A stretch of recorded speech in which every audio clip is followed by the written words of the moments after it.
رب اشرح لي صدري ويسر لي امری واحلل عقدة من لسانی یفقهوا قولی واجعل لي وزیرا من اہلی. السلام علیکم. انشاءاللہ اس سیشن میں الحمد کو اس کے ایک فلسفے کے پوائنٹ آف ویو سے ڈسکس کریں گے اور یہ دیکھیں گے کہ اس کے پیچھے فلسفہ کیا ہے. اچھا، انسان ہم اپنی زندگی میں سب سے پہلے یہ دیکھتے ہیں کہ بہت ساری خوبصورت چیزیں ہمارے گرد ہیں، خوبصورت پھول، خوبصورت درخت، یہ پورا نظام، دن رات، سورج، چاند، ستارے پرفیکٹلی اپنے نظام میں چل رہے ہیں. ہمارا اپنا جسم 60 70 80 90 سال تک پرفیکٹلی چل رہا ہے، دل دھڑکتا رہتا ہے، آنکھیں جھپکتی رہتی ہیں، سانس چلتی رہتی ہے، خون سارے جسم میں چلتا رہتا ہے، اور یہ تمام چیزیں جو بخود سارا نظام چل رہا ہے. تو انسان ظاہری بات ہے جب اس کو دیکھتا ہے تو کہ پیچھے یہ ایک فلسفہ آتا ہے کہ نہیں، اس کے پیچھے ایک ماسٹر ڈیزائنر ہے. ظاہری بات ہے، آپ جب کوئی موبائل فون دیکھتے ہیں، کوئی گھڑی دیکھتے ہیں، کوئی ٹیبل دیکھتے ہیں، کرسی دیکھتے ہیں، آپ کو پتہ ہے کہ یہ خود نہیں بنی، اس کے پیچھے کوئی ماسٹر ڈیزائنر ہے. اس چیز کی تعریف میں آپ اس ڈیزائنر کی تعریف کر رہے ہوتے ہیں. اور دوسری بات، یہ چیز کی بخود تعریف ہے، لیکن ایک ہوتی ہے کس نے آپ پر احسان کیا، اس احسان کا بدلہ دینا، جس کو کہتے ہیں تھینک یو، شکر ادا کرنا. کسی نے آپ کے ساتھ اچھائی کی، کسی نے آپ کی وہ مدد کی، کسی نے آپ کو تحفہ لا کے دیا، آپ اس کی تعریف، اس کا شکر کرتے ہیں اس کے بدلے. تو یہاں پہ جو الحمد استعمال ہوا ہے، الحمدللہ، تمام تعریفیں اللہ کے لیے، یہ حمد شکر اور تعریف دونوں کے معنوں میں. اور اسی لیے انسان کی ایک نیچرل انسٹنکٹ ہے کہ جب وہ کسی اچھی چیز کو دیکھتا ہے تو اس کے اندر سے قدرتی طور پر اس کی تعریف نکلتی ہے، اور جب کوئی اس کی طرف اچھائی کرے، اس کے ساتھ اچھا کرے، تو اس کو قدرتی طور پر شکر ادا کرنے کا جذبہ پیدا ہوتا ہے. جس سے قرآن میں ایک اور مقام میں بھی آیا، حل جزاء الاحسان الا الاحسان، تو آٹومیٹکلی نکلتا ہے. تو اسی لیے جتنی بھی چیزیں اس الحمد میں اللہ کا شکر بھی شامل ہے اور اللہ کی تعریف بھی شامل ہے. لہٰذا ہم اللہ کا صرف اس لیے تعریف نہیں کر رہے کہ اس نے جو ساری چیزیں اچھی طریقے سے نظام چلا دیا، ہمیں اتنا اچھا بنا دیا، بلکہ اس لیے بھی کر رہے ہیں کہ اس کے ہمارے اوپر بھی اتنے انگنت احسان ہیں.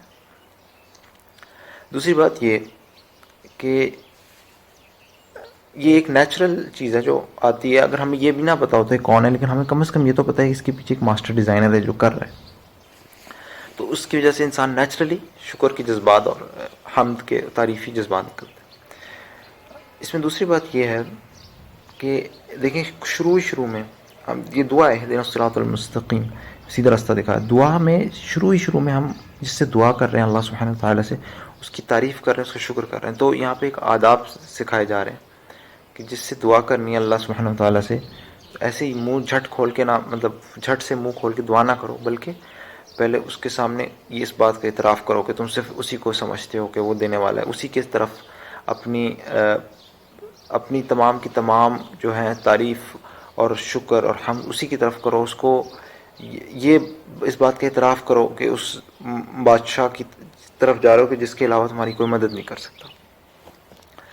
دوسری بات، اس کے فلسفے کے پوائنٹ آف ویو سے اگر اس کو دیکھا جائے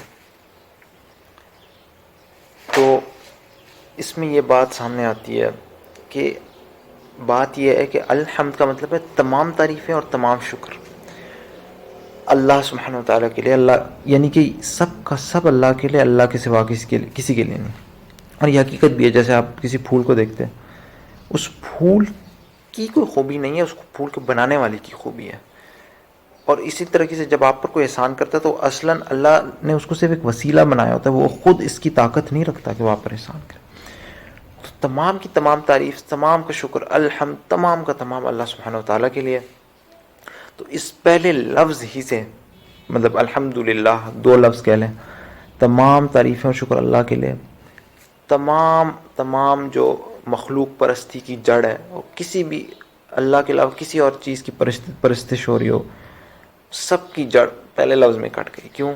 کیونکہ اب آپ کسی چیز میں حسن دیکھیں گے، کسی چیز میں کمال دیکھیں گے، جمال دیکھیں گے، اس کی خوبصورتی دیکھیں گے، یا کوئی آپ پر احسان کرے گا، اچھائی کرے گا، آپ کو پتا ہوگا سب کا سورس کوڈ اللہ سبحانہ وتعالی ہے. وہ انسان خود نہیں ہے جس نے وہ بنایا، یا وہ اس کے پیچھے جو ہے ایک ڈیزائنر ہے جس نے اس چیز کو ڈیزائن کیا، یا اس کام کے پیچھے توفیق دینے والا کوئی اور ذات ہے، اللہ یہ وہ بندہ خود نہیں کر سکتا. تو اسی سے انسان یہ سوچتا ہے کہ اصل جو شکر اور تعریف کا مستحق ہے وہ اس تمام وہ خالق ہے ان تمام چیزوں کا، اس تمام کمال کا خالق، یعنی خالق کے کمال ہے اصل میں وہ مستحق شکر و حمد، نہ کہ وہ صاحب کمال جس کے ذریعے سے وہ ظاہر میں آ رہی ہے وہ خوبصورتی. تو اسی کے ساتھ اس الحمد کا یہ والا سیشن جس میں ہم نے الحمد کا فلسفہ ڈسکس کیا، اس کو یہاں پہ اینڈ کرتے ہیں. سبحانک اللہم و بحمدک اشہد ان لا الہ الا انت استغفرک و اتوب الیک.